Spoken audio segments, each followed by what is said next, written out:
Hello, ladies and gentlemen. Thank you very much for making it through the rain, and I'd just like to welcome you to the Imagine Festival's event tonight at the Europa Hotel. I'm Chris McCracken, I'm the Managing Director of the Linen Quarter Business Improvement District. We're sponsoring tonight's event. One of our aims in the bid is to create a vibrant district, so we're delighted to partner with Imagine Festival and with Meadhbh to sponsor this event and a series of other events throughout the week. After tonight, we still have several great events to come. Tomorrow morning, we've got a free business breakfast at the Grand Central Hotel. We'll be launching a new vision for Blackstaff Square, and Chris Hobson is going to be leading that as the architect with OGU. Blackstaff Square, as you probably know, is the square just behind the Crown Bar, so you're all interested in Regeneration. That might be another event that you might like to think about, and it's I think particularly relevant for forgotten spaces. We also have a lunchtime event analysing the pandemic and preparing for the next one. Maybe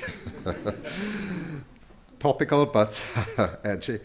In total, there's 130 events taking place throughout the week in the festival, and please check the Imagine website for details. Before I go any further, can I remind you that every Imagine event has evaluation forms, and Ian, have we got evaluation forms tonight? Wherever, yeah.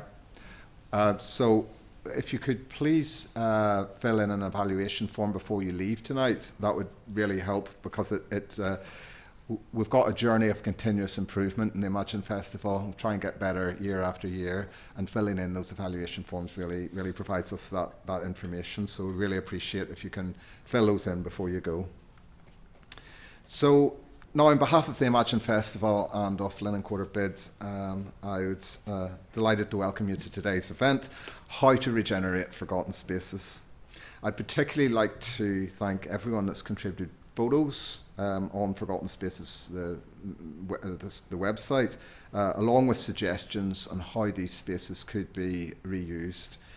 We received almost 50 entries, which are listed on the website and provide a really fascinating read.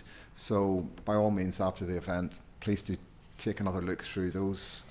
It's all part of that public discourse about how we reimagine our city and take care of those spaces that have been neglected for just too long. But tonight we're going to look at some of the most popular projects as voted by you and members of the public, with the opportunity for everyone in this room to make the final selection of highly commended awards on top of some of our award winners.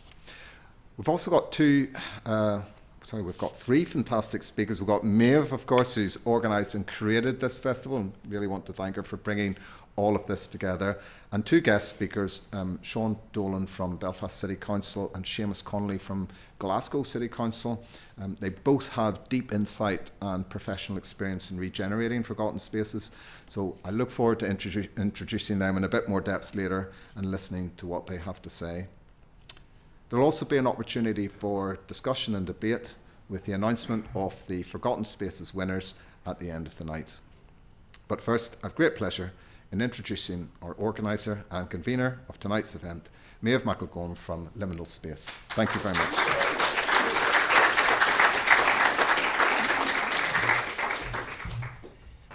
Hello.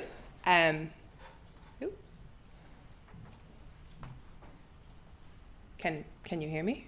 Does that work okay? Okay, suddenly looking at the room full of people, I am really nervous. But thank you, Chris, for the lovely introduction, and thank you for turning up on a Wednesday when I know for a fact that there is approximately 1 million other Imagine events on that all looked really interesting and it's raining. And traffic around here is terrible. So yeah, thank you for braving all of those things to come and listen to us tonight. What did I want to say? Right. The first thing I do when I'm writing things to present is tell myself, remember to introduce yourself, Maeve. Because I always forget in the blind panic and explain for context, because not everybody knows me.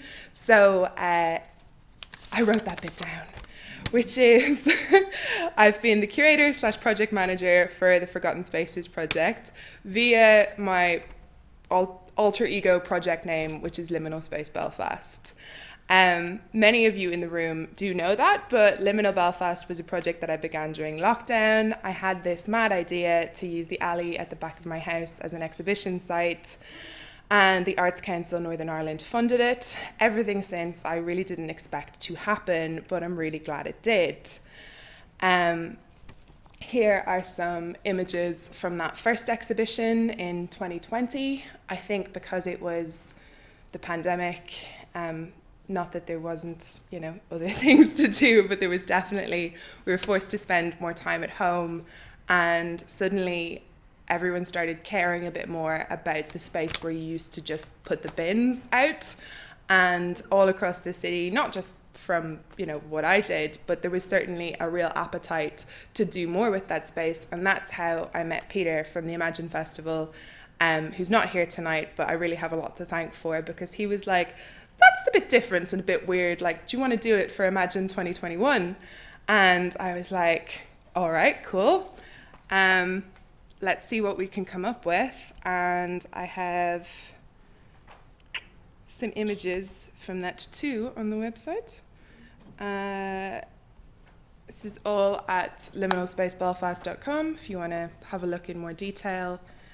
The really fun thing about 2021 was, again, it was sort of lockdown 2.0, and teaming up with 9 Foot in Common, who made the Belfast alley map, we really made the exhibition a reason to explore these spaces and sort of go hunting artwork down alleys that you wouldn't usually walk down. There's Joe. There he is. See, I asked all my old friends back to continue helping me out. So yeah, basically everything since I didn't really expect to happen. But yeah, there was a real appetite for it and interest in it, and like working in this kind of public-facing, slightly ephemeral and slightly risk-taking way was really exciting. So about last year, I dreamed up this idea for Forgotten Spaces and pitched it to Peter. Basically, I wanted to get away from alleys. I still think alleys are great, but the interest I had was never about alleys as in the infrastructure. It was about spaces which get overlooked and neglected. It was always about the potential of in-between spaces, finding beauty in the small details, noticing the repetition and randomness, and the unique characteristics that delighted and disgusted in turn. What I loved most of all over all the iterations of the project to date was meeting people, artists, neighbours, visitors, friends, and seeing them get just as excited as I was about spaces which were previously disregarded and forgotten. Okay, getting into it now. Right. How much time have we got? I presume that most of you who are here have already seen the website, contributed to it, or seen some of the entries. I have to shout out to RV brand, in particular Al, who does all the branding for the Imagine Festival, and was an absolute dream to make this beautiful bespoke exhibition site. So this video is going to flick through a couple of the 53 or 55 or so entries as if you were browsing, but I recommend that you look at it on a good monitor with a cup of coffee and really soak up some of those ideas yourselves. So what was it all about? Forgotten Spaces is a creative project focused on our collective imagination for the city.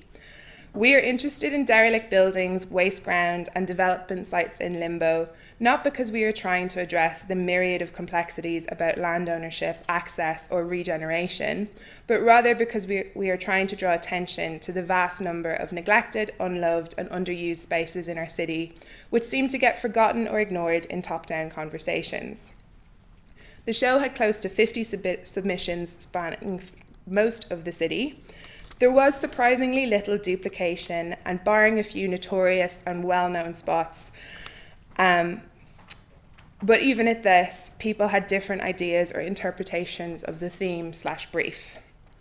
I want to point out again, for anyone who came in slightly late, we had a public vote. You can see the stars on some of these. A lot of them changed since I took the video of the site and increased. But from this, we have allocated 2 award winners and a short list of 6, which you'll see on both sides of the easels here. You're going to get a chance to allocate another set of highly commended winners from this shortlist, so do have a little look at the break if you haven't managed to already. And I'm going to talk at the end again about the 2 winners which are at the back.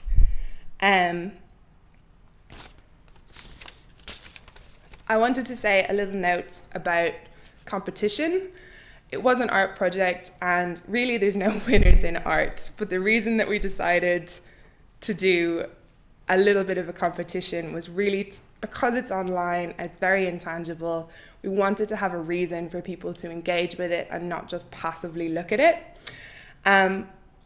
We wanted people to submit and be proud of their ideas and shout about them themselves. The Imagine Festival is all about ideas and also politics. So we're also honouring democracy by having a voting system, and you get to be part of that democratic process today. Wouldn't it be great if our planning decisions were as easily democratic as that, as opposed to the very arduous bureaucratic processes that I'm sure Sean and Seamus can tell us a lot more about, because I know nothing about Regeneration. I am just an artist. To talk a little bit about the reception of the online exhibition itself, according to the maths and Google Analytics, we had about nearly 2,000 visitors to the site, 2,000 unique visitors, with most people from those numbers coming back multiple times. Total page views, number of site visits, 2,737 and counting. I'm really not very good at numbers, so I definitely had to write those down. When you compare that to the amount of people who might go to an exhibition in a regular gallery in the city, that's quite amazing, quite overwhelming. It's weird to think that many people have been looking at your stuff, but if you're one of the people who've contributed, congratulations! Loads of people have been looking at your stuff. How are we for time, Chris? Oh, doing okay? Okay, doing okay. Whew. Calm down. So, what else did I want to talk about? Yes. And so what? That was the other prompt that I've written down for myself. And so what? Why does this matter? Why bother doing it? Well, I think I've always been interested in these spaces. I found pictures recently that I took in Dublin in 2010, and it was obviously recession times down at the Docklands, and they were all the same kind of spaces that I'm obsessed with looking at in this city now. They were all those kind of half-built, almost there, no one's really quite sure what they are. And as I said, the really exciting bit is the potential for what they could become. I'm not in the council, I'm not a planner. A lot of them may never happen, but throughout this process, it was funny how difficult it actually was to ask people to imagine something. I think a lot of the time we don't, yes, even if you're in the arts or creative industries, that kind of, well, what if? What if things are different than they are now? We don't flex that muscle very much. So this was an exercise in taking notice, looking at what's there, trying to work with the spaces that you have and imagine something that's different than it is now. For a lot of these places, they're sad. I don't want to call them eyesores. I do think that there's a kind of beauty in some of the neglect. But at the same time, wouldn't it be cathartic if we, the people that live and work beside them, got to decide what they would become and had them, be places that were inclusive and welcoming? I found that the majority of entries and submissions, people wanted spaces that were accessible, people wanted parks, people wanted biodiversity, all these things that our city is sadly lacking in, particularly, I would argue, the city centre. And increasingly, again, I'm not a councillor, I'm not in Regeneration, but I think that is something that those in power are slowly starting to see, that it's not just about business, it is about people, and there has been a real move towards that even before the pandemic, but particularly since. Somebody showed to me recently that a city isn't meant to have empty space, but again, coming back to the potential, if we are engaged and curious and questioning, perhaps we have the collective ability to reshape them. Yeah. Take a breath. And so what's next? I think that's my last point before I talk about our winners. I don't know. I don't know what's next. I don't think I really knew where any of this would go when I started it out. But as I said, I've been really glad it's gone the direction that it has. It's made me meet so many interesting people and get into so many interesting conversations. I would love, love, love if some of them could happen. There's definitely some projects or ideas that were suggested that were quite plausible or doable, that if there was interest from that community or people that live there or people nearby, that we could investigate doing it. Again, not me, but I would love to work with people that wanted to do that. I'm not sure how, but wouldn't it be great if we could make it happen? I think when I initially dreamed up the idea to Peter, I was like, Festival of Forgotten Spaces.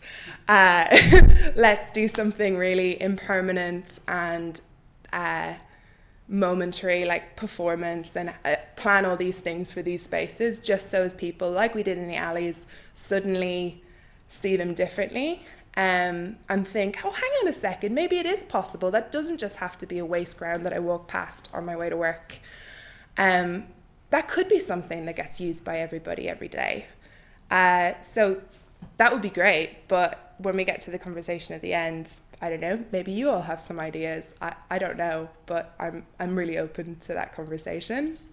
Before I finish up, I'm doing good. Before I finish up, I wanted to ask if Oren McLaughlin or Andrew Kenny are here, or if both of them are here. You are. Congratulations.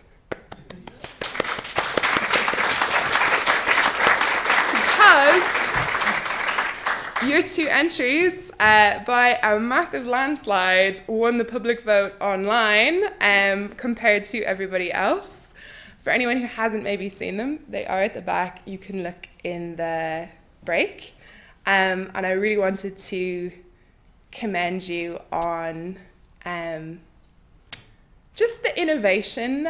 Both of them were exceptionally well thought through, and I think when people were rating, even though it's only fun and, competition in art, there aren't really any winners or losers, but I think they really, how you articulated your vision really shone through, and that reflects in, or maybe you just had loads of friends, but I think people who found them really related to that and would love to see them happen. Andrew's was the proposal for a green wall rather than a peace wall in short strands, filled with as a space for growing, vertical planting, even suggested what kind of planting would be good at that. So like really well thought through. If that doesn't capture people's imagination, I don't know what would. And also, Oren, your proposal was very architectural and really well thought out. And yes, Belfast absolutely needs a pocket park in the centre. It is ridiculous that the only green space we have is a lawn in front of City Hall, and that's about it, you know? Why is there no more parks? Most of the great European cities have loads of parks in their city centre. In my experience, limited experience. But yeah, a place where you can go and hang out that's green, biodiverse, and these are the kind of things that really resonated with people. So I'll wait till the end to present you with stuff, but if people want to talk to them, maybe you saw when their hands were up. I think that's it from me, Chris. I'm mind blank as to what else I was meant to say, but I think that was everything. So, thank you.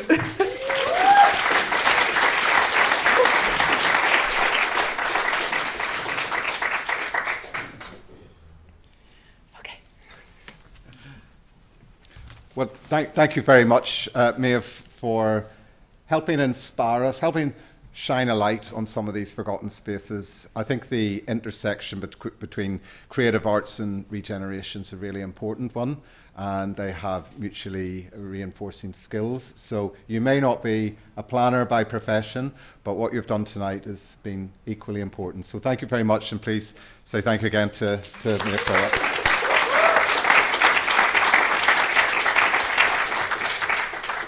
Okay, now we're going to have two guest speakers who are both professionals in the regeneration field, and I'm going to introduce each in turn. After that, we're going to have a short break where there'll be time to get another coffee. I think there's some shortbread at the back, and then please do look around the six projects on stands, because these are the ones that are shortlisted for your awards tonight. They have received votes that put them in that shortlisted category, but the final decision will be down to people in this room. So please do have a look at those projects, and we're going to do an online voting system at the end of the event, so very exciting. But let me first introduce Sean Dolan from Belfast City Council.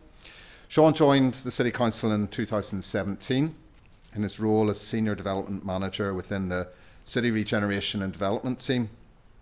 He's responsible for the implementation of Belfast City Centre Regeneration and Investment Strategy. And Sean's team are leading on the development and implementation of the Boulder Vision, which I'm sure most people have come across, and housing-led regeneration programme to help achieve the ambitions of the Belfast agenda, one of which is to increase the residential population of Belfast by 66,000 people. They also aim to grow the economy by 50,000 jobs and to provide inclusive, healthy neighbourhood living experiences. So no pressure on Sean and his team at all.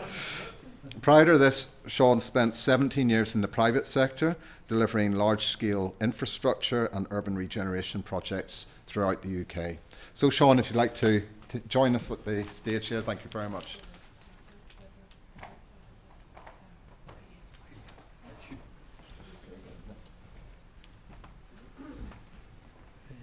Thank you, everybody, and thanks for the introduction.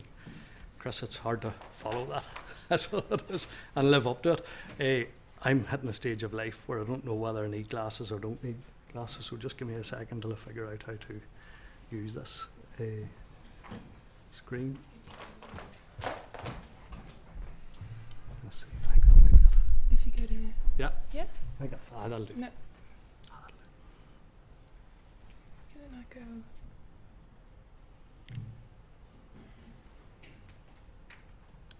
There we go. Thank you. There you go, Meadhbh. and then you should flick through it. Thanks.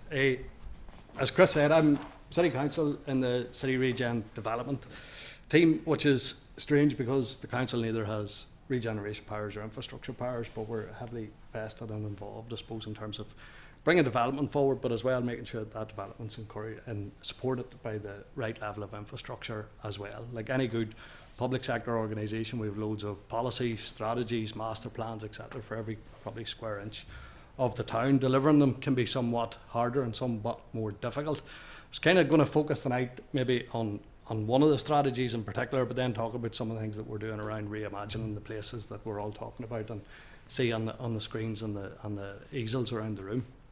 I suppose bolder vision for Belfast, it was brought forward at a time just in around the bank building's fire.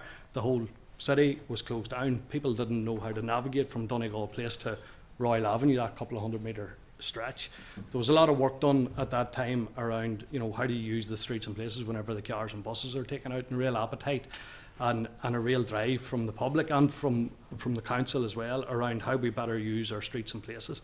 I suppose we're currently in limbo. We don't have a Belfast Metropolitan Transport Plan. We have a lot of capital schemes in the pipeline. I suppose when you look at the city centre itself, there's probably about somewhere between 400 and 500 million quid's worth of capital investment coming forward at some stage. It's coming forward stuck in a cycle of in-year budgets where we can't actually deliver big schemes. We're well behind the track and behind the curve in terms of the capital schemes that we do need to deliver, the kind of Streets Ahead 3, Streets Ahead 5, the gateway schemes around the Inner Ring, BRT2, York Street, the list goes on and on and on. But at the same time, the way that them schemes were being delivered at the time was in the mindset maybe of 2015 and delivering for what the city centre was in 2015. It was very heavily retail dominated. You walk down the street now and University of Ulster, you have the bank buildings is obviously reopened again. Retail is changing, there's more of a leisure element coming into it, the tourism is taken off.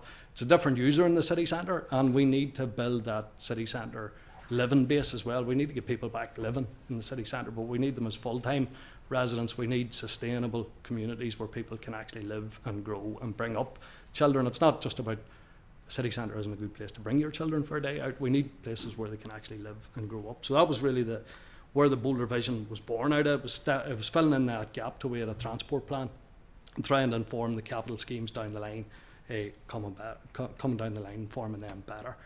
There's a lot behind this. I'm not going to go into it, but I suppose the bulk of the bolder vision is hinged on 4 what we call key moves. The first one is the civic spine, and that was really looking at the corridor from Ulster University, the new campus, right up to Queen's University, and saying, that should be a people-focused corridor. That should be sustainable and active travel the whole way up and down through that there. It should be a green corridor.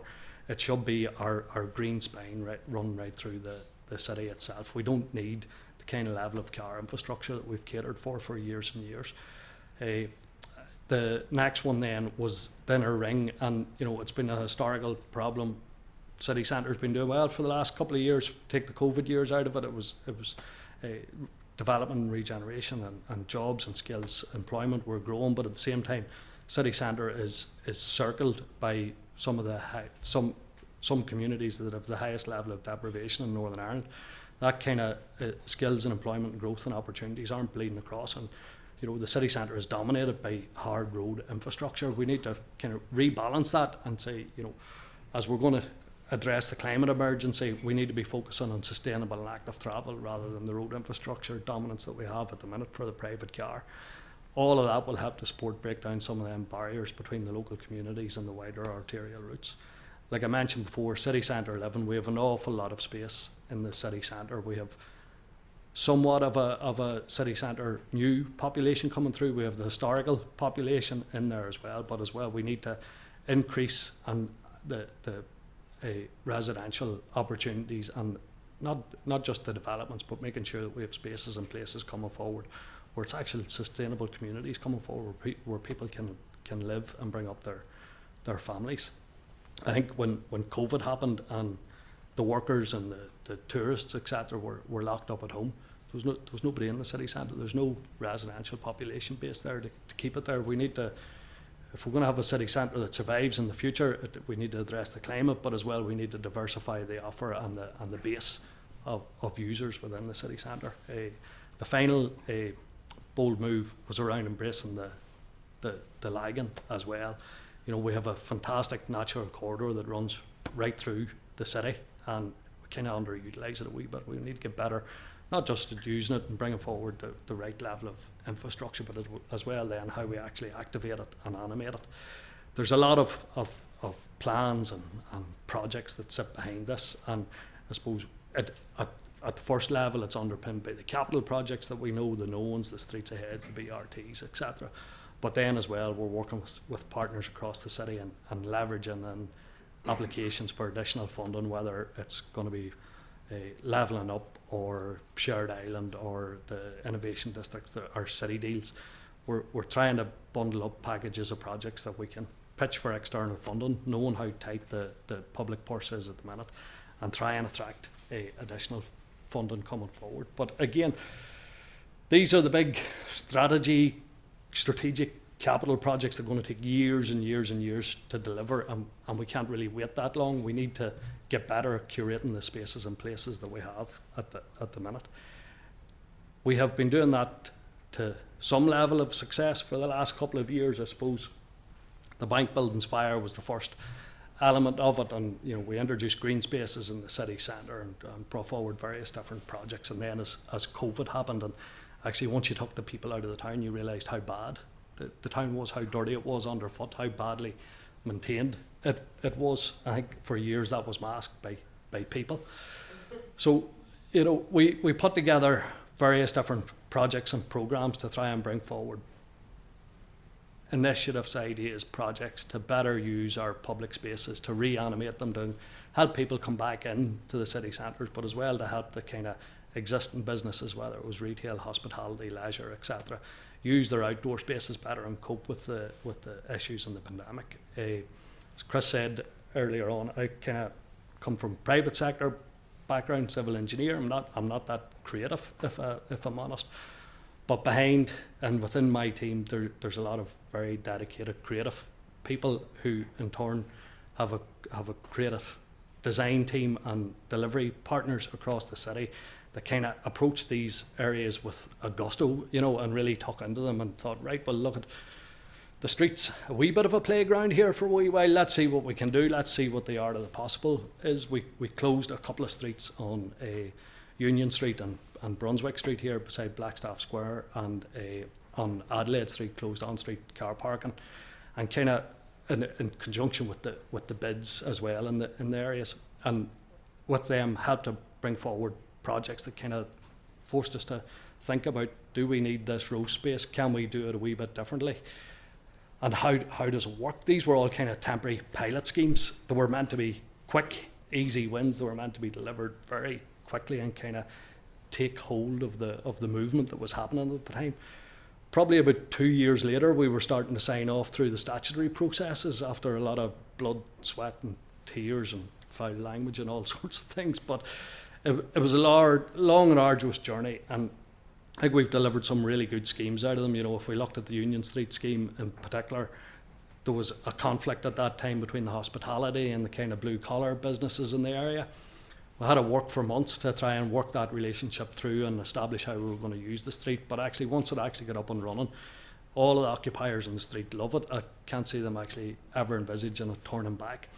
And actually the vacancy rate has dropped in the street as well, where we're seeing new occupiers coming in and just liking the look and feel of the area. Now, in saying that street's probably about 300 metres long. It's not that big a street. It still took us 2 years to get there. Adelaide Street as well, DFI closed off the on-street parking with red barriers. We worked with design teams, I think are in the room, and we went through an arduous process of statutory road orders and road closure notices and things like that there. But it brought forward, I suppose, a very good project, I think, just in terms of additional space, additional play space, but as well kind of teasing the ideas of what are we actually going to use these streets and places for if we take away the kind of all of the existing infrastructure that's there and how it works and feels. And these kind of projects that we brought forward, this is just a small snapshot of the things that we've done on the street. Some of them work very well and are still working very well. Some of them, haven't worked so well. There's some issues and with some of them, and we have to hold our hands up when we say, well, these are temporary interventions. They're not permanent works, so they're not going to act in the permanent manner. They are designed to be temporary. Some of them aren't going to work. Some pilots have to You know, they're going to fail, but we have to be brave enough to say, well, that's what a pilot's for. Does it work or does it not work? But it shouldn't be about what was brought forward. It's really the concept. Can we close a street without crippling the road infrastructure? Can we take on-street car parking bays and create extended footpaths without actually major implications on the road network? And I think a lot of these pilots have actually proven that, and they've actually proved that trial in these spaces and areas is good for the local area as well, and good for the local businesses. One of the other projects we brought forward, probably during the bank buildings fire, but continuing right through the COVID years as well, was the entry scheme, and really looking at the old entries that exist in the city centre, probably dominated by the ones between Ann Street and High Street, but they're dotted right round the city core as well, and they've become neglected, underused spaces that became a hive of antisocial behaviour, and nobody really wanted to go out. They were very unloved and very neglected. We worked through these and kind of brought forward designs, concept, creative ideas, lighting schemes to try and address them, bring them back into what their use was connectivity places as an original, but then in terms of how businesses, hospitality, retail, etc. can actually embrace them spaces and curate them and animate them and give them a bit of life and vibrancy as well.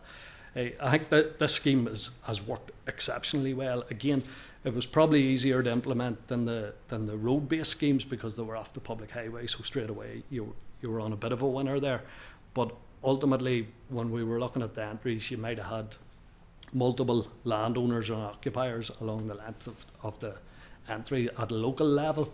Really, really supportive, really loved the idea, wanted to see it coming forward in them areas. Once you actually found out who the landlord was, and it might be a landlord not from the area, or got back to their corporate base in England or whatever, it became much of a harder sell. You know, probably the bulk of time and effort that we spent on these projects was actually getting way leave agreements in place, even for painting walls or putting them a mural or putting an eye bolt into a wall to hang a lighting scheme out of. But at the same time, I think the time and effort spent doing this has helped change the perception, not just of the alleyways, but as well in terms of how we create and look after our smaller spaces within the city. The last one I'm going to talk about is a scheme that we brought out during the pandemic. This was the Business Cluster and Community Grant Scheme, and probably one of my most favourite ones. We just opened up an open call to small clusters of local businesses or community groups, capital funding, come and pitch us your idea, and we'll help you through the process in terms of delivering it. And then you deliver it, you own it, you look after it, you maintain it, and you curate it.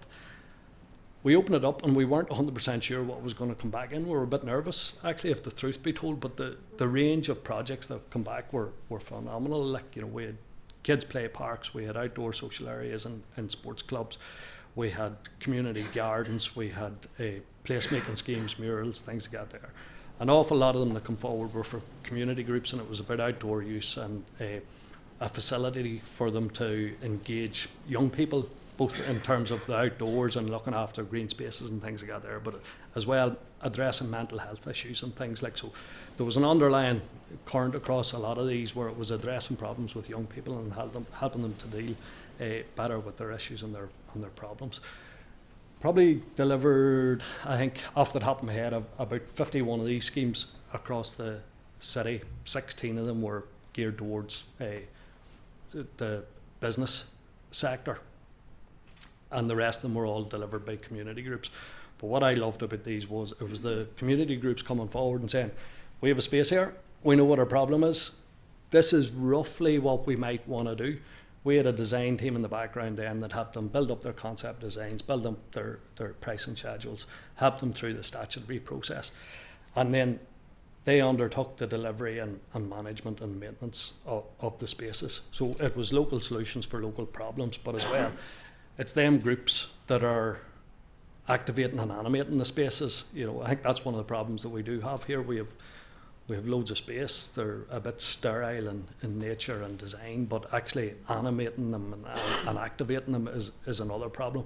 But once you're out into the community groups like this here, where the people actually are passionate about the places that are coming forward, they're activating and animating it, they're programming it, they're making sure that it's well looked after and well curated. So we've actually just closed another tranche of this scheme, another round of funding of it, another 16 projects coming through. That'll be 67 altogether with a value of about 1.5 million quid, and it's probably the quickest delivered projects that we've delivered out of all this kind of tactical regeneration. Again, because it's not the public highway, but it's delivered by community groups within areas that they know and they want to see coming forward. I suppose where do we go in Belfast next? You know, we need to get our capital schemes, our public realms and our streetscapes designed right and then delivered right. We're going to need multi-year budgets to do that, and it's going to take us a long time to get caught up.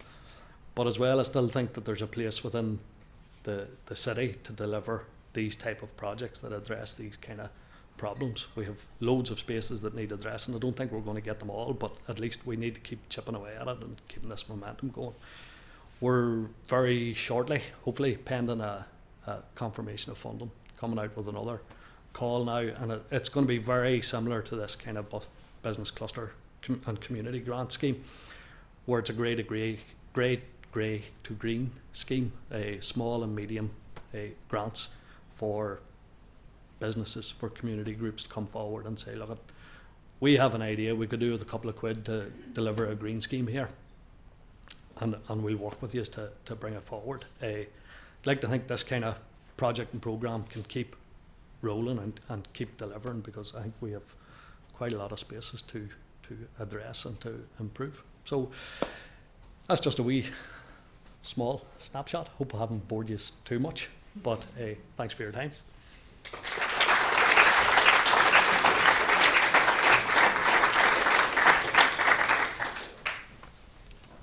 Sean, thank you very much, and thank you for the leadership that the City Council has shown in this area of work. It's absolutely fantastic to see dozens of these schemes coming forward, both in the city centre and in community spaces, and that partnership between the council as the funder and as the city leader, and the community groups and smaller business organisations that can help animate and sustain these spaces, I think is absolutely the right model that has worked for our city. So I hope we will see more and more of these projects coming forward and a sustained funding stream for this area of work over the following years. So thank you very much, Sean, and to your team.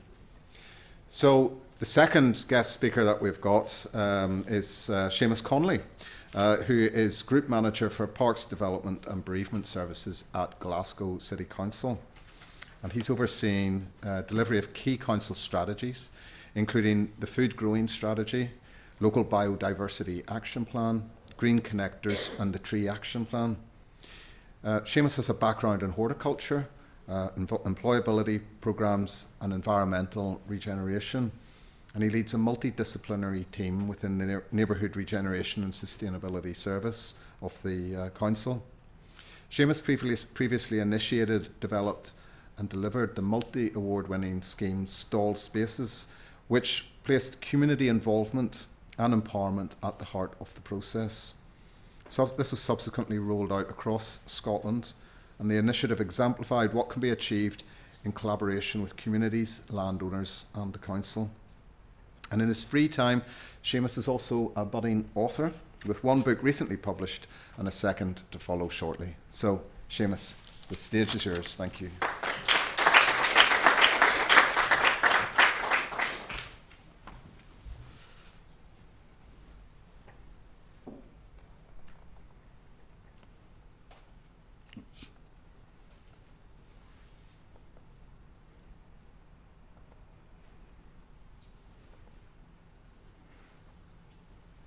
Thanks, Chris, and thanks to Peter and Meadhbh for inviting me along.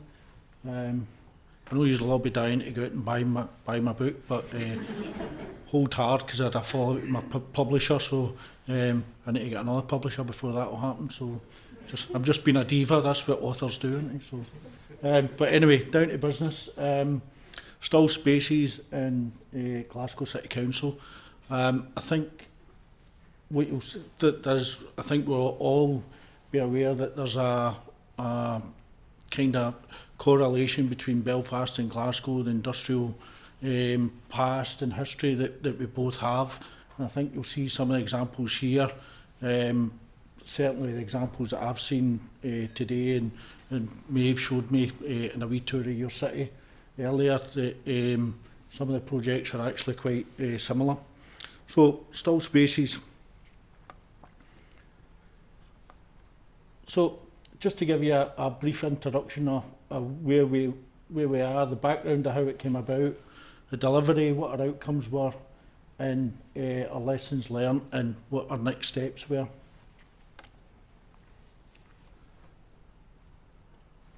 So, what Glasgow has a hell of a lot of is vacant and derelict land. Again, due to our industrial past, we've probably got more vacant and derelict land in Glasgow than the whole of Scotland put together. And that is obviously, as I said, down to our heritage. But our vacant and derelict land are in areas of primarily in areas of deprivation, and we know that there's a direct correlation between vacant derelict land, people living near vacant derelict land, and health and well-being. We also had issues with economic climate. We were in the middle of an economic crash, and the impact that these sites, such as you see there, had on the city and people visiting the city, and especially the impact that these sites have on communities. So that was the background to how we wanted to make a change. So just an example of just a couple of sites here. For us, when we look at the impact on communities, that site there in the top was a construction site that they were building new housing, social housing. The crash came, they put the barriers up, and they walked away from the site. So that's what people were opening up their curtains to in the morning, every day. The site down the bottom corner there, if any have been in Merchant City in Glasgow City Centre, that site was a prominent site in Merchant City and sat like that for probably about 20 years. It's now just getting developed. There's a hotel, housing development and retail getting put in there. So these are the type of examples of the sites that we're looking at.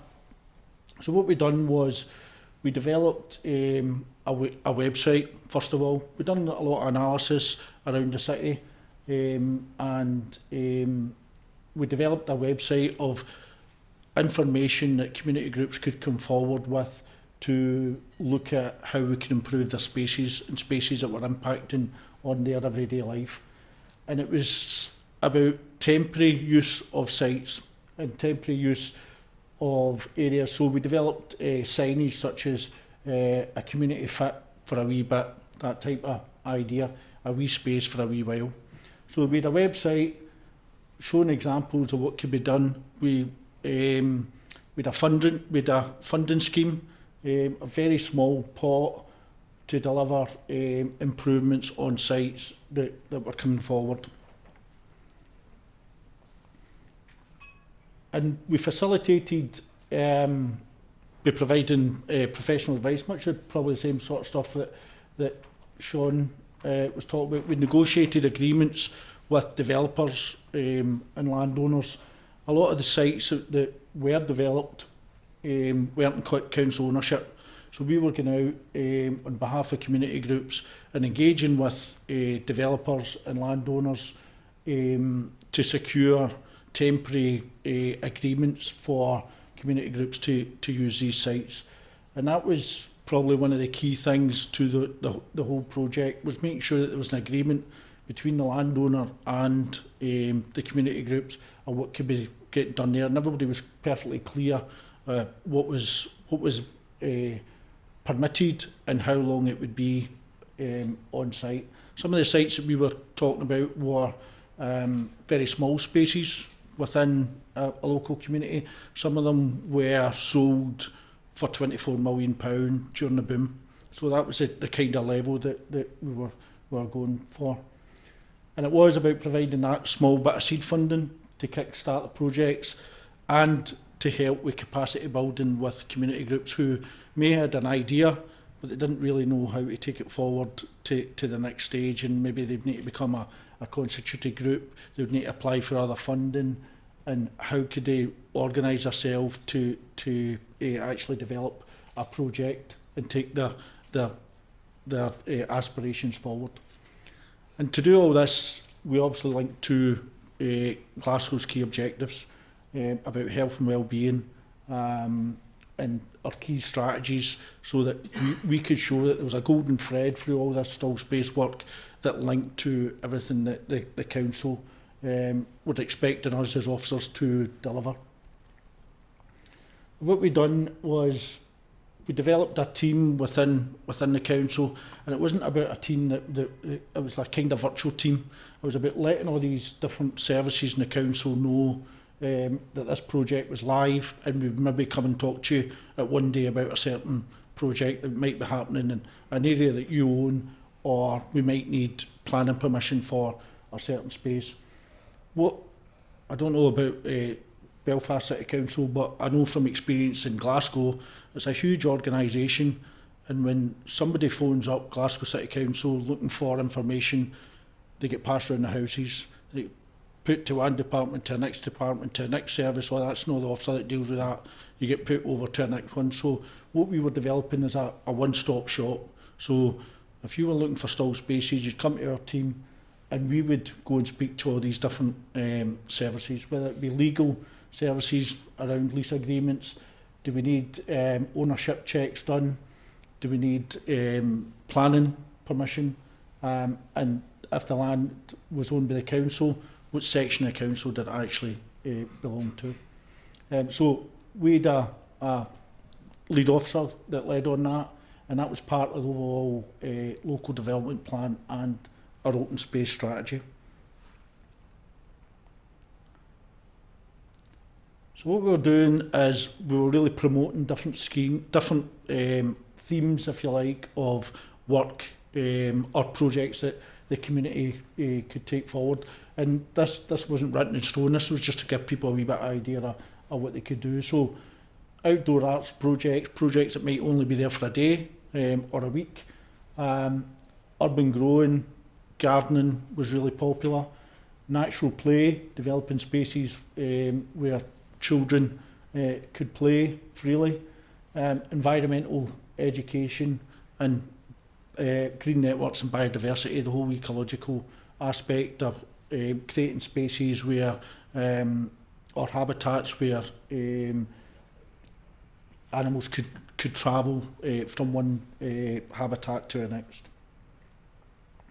So outdoor arts, just some of the examples was community groups were coming forward with mosaics within stall spaces. The lighting project there was part of a festival, an outdoor arts festival. Again, this was a site that lay derelict for years, and for the first time in years it was actually accessed, and visitors were able to go down and see this lighting project. So again, it was just about showing that spaces could be used differently and for different uses, as opposed to just putting the hoardings up and leaving it there for at times decades. This project here, Sean was talking earlier on about your rivers and how you face onto rivers. We've got that historical barrier as well, where we've got a River Clyde, which was a working river. It's not a working river anymore, and we always turned our back on the river. This project here was just an art project where a local community group came forward and says we would love to beam a dance film onto a wall, and we would get a local youth group would reenact what is getting played up on the wall. And we gave them permission to do that, we funded it, and there was over 250 young people and families doing it at River Clyde in a dark February evening during the week. Again, it was about animating a space and getting people into a space that traditionally they wouldn't be in. Urban growing, really popular, creating spaces for in our local communities where traditionally people wouldn't have been grown, or they wouldn't want to take on, certainly over with us, your traditional size allotment plot, which is really quite big. So it would be raised beds.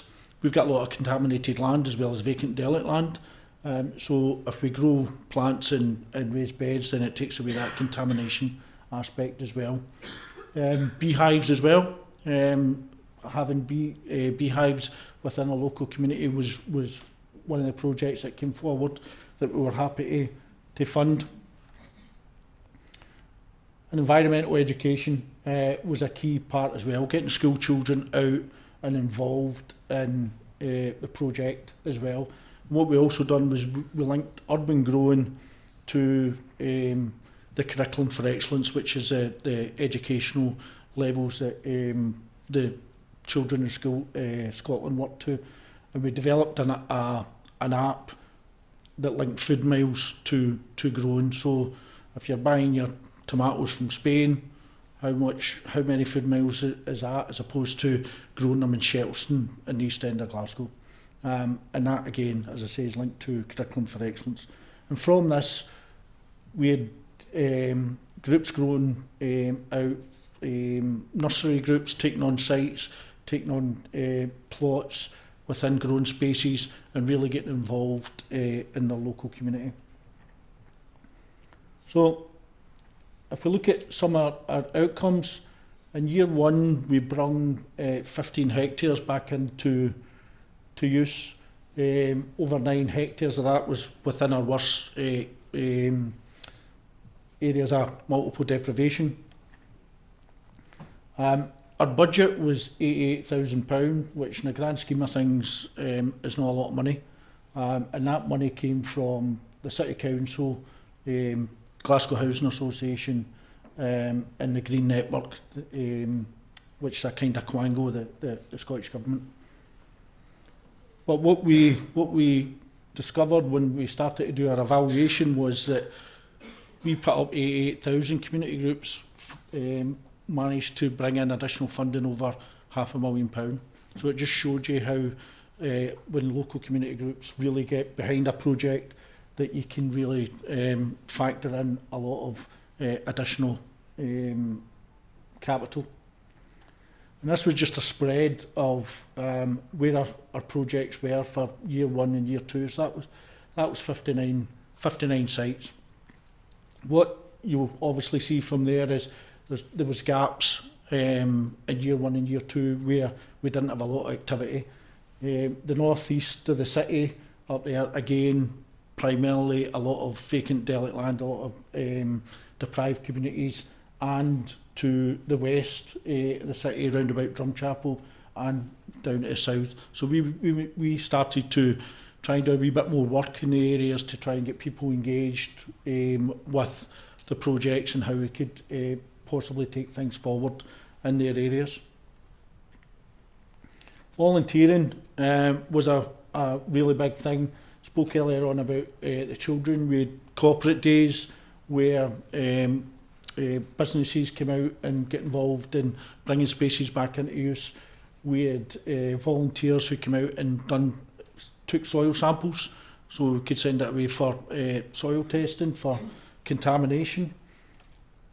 And we estimated that there was over 2,700 hours of volunteers just in year one alone, which equated to roughly a very conservative estimate of £30,000 of in-kind involvement. This was just some of the partners that were involved in the project, including ourselves, obviously. Planning Aid Scotland were quite supportive of the project, of getting out there as a tool that communities could use and our planning colleagues could use to take things forward. Public Act Scotland, as I mentioned earlier on, were really involved, and the Scottish Government and the NHS.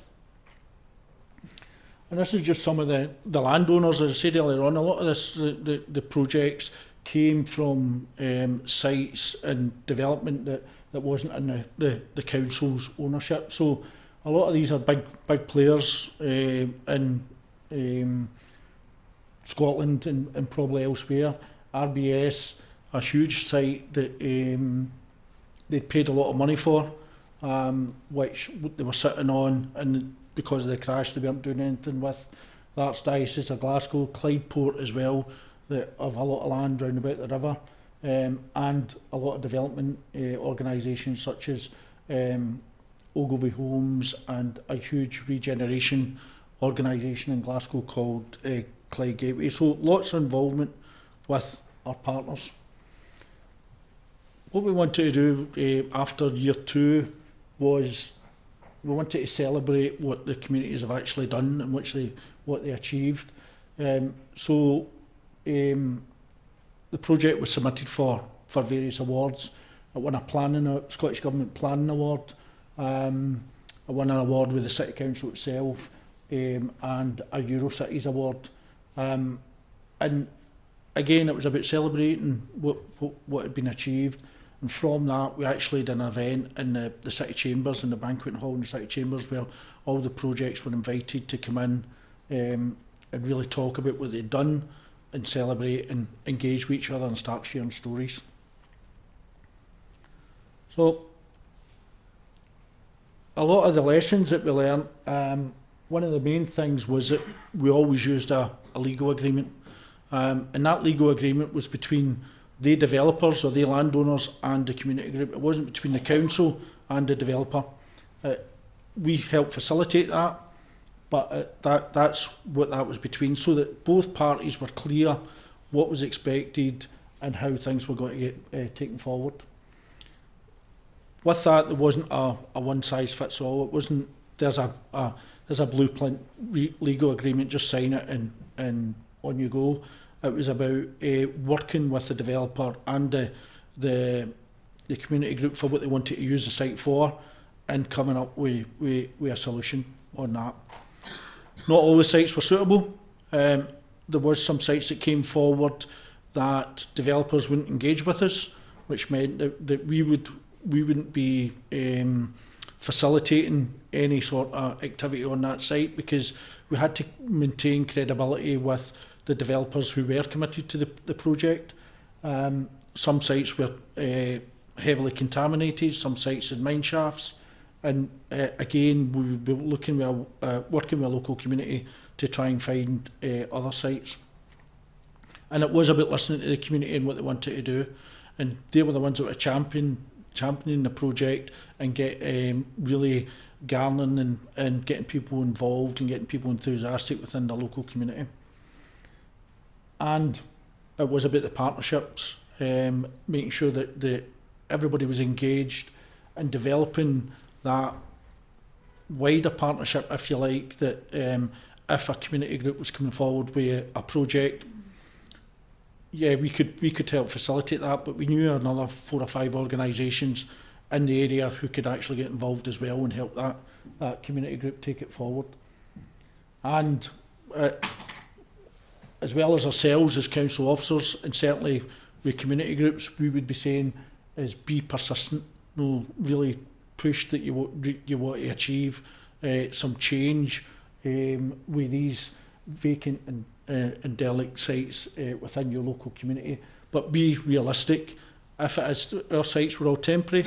If it was temporary, you need to be realistic what you want to do there. Don't be thinking that you're putting in a new swimming pool or building a new community centre when it was a temporary site. And be creative and let your imagination go as far as you can. As I said earlier on, we'd a kind of group of officers, virtual officers if you like, in the background. They worked all that. What our role, I seen our role primarily is if a community group came forward with an idea, let them get on with their idea. We do all the grunt work in the background, if you like. We do all the back office stuff to make sure that they can get on with what they actually wanted to do on site. So, obviously, as Chris said earlier on, we it started to really grow a lot of momentum. We just because it captured a lot of imagination. The local communities and some of our planning colleagues in the Scottish Government. And it's now factored into our planning policy, our open space strategy and our development plan, that stalled spaces is an entity in its own right.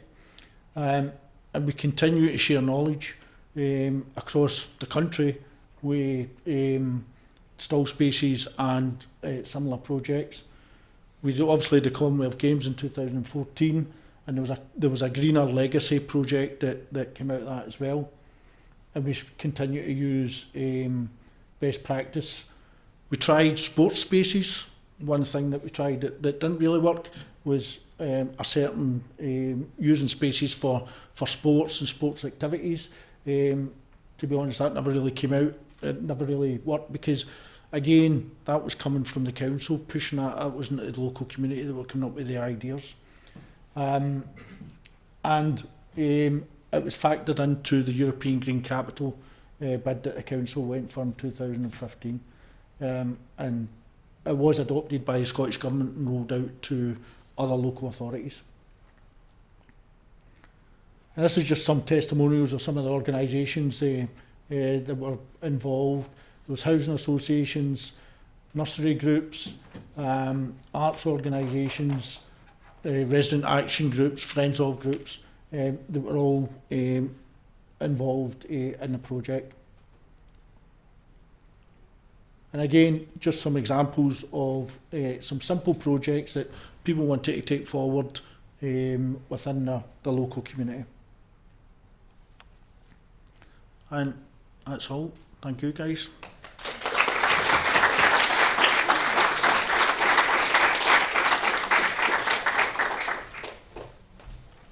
Seamus, thank you very much for that.